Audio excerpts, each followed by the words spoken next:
আজকে আমি গিয়েছিলাম শাপলা তুলতে। আর হ্যাঁ, আসলে বর্ষা এসে গেছে। বর্ষার মানেই তো শাপলা আর বর্ষার পানি। আর আমার সাথে আছে আমার ছোট বোন, মানে আমার সোনামণি। আমরা আজকে যাচ্ছি হাঁটতে হাঁটতে শাপলা তুলতে। এখন দেখি কি পাওয়া যায় কিনা শাপলা। যেতে যেতে দেখি কদম গাছে অনেক ফুল ফুটেছে, তাই ভাবলাম কিছু ফুল পেরে নিই। এখানে দেখি মুরগিটা ঘাস খাচ্ছে, এই দানা খাচ্ছে। যাই হোক,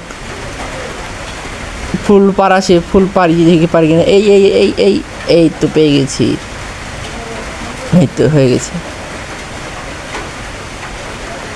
দেখি তোমার ফুলটা একটু দেখাও। হ্যাঁ, ও ফুলটা দেখিয়ে দিল। এখন আমরা এগিয়ে দিয়ে দেখি কোনো নৌকা পাই কিনা। নৌকা না পেলে তো আর যেতে পারবো না। চড়াটা দেখিয়ে দিই।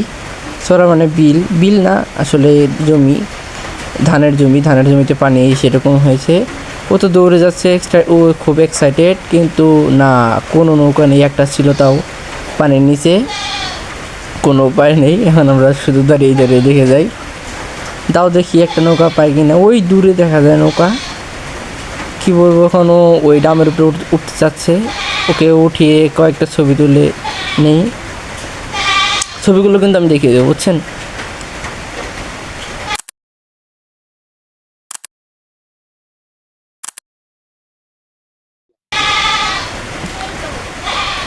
দেখেন ওই যে দূরে দেখতে পাচ্ছেন, রূপপুর পারমাণবিক বিদ্যুৎ কেন্দ্রের কিছু টাওয়ার বসেছে। ওই টাওয়ারে দিয়ে এই রূপপুর পারমাণবিক বিদ্যুৎ কেন্দ্র হতে পাবনা থেকে বিদ্যুৎ ঢাকায় ঢুকবে এবং জাতীয় গ্রিডে যুক্ত হবে। যাই হোক, নৌকা তো পেলামই না। আমরা এখন হাঁটতে হাঁটতে গল্প করতে করতে চলে যাচ্ছি।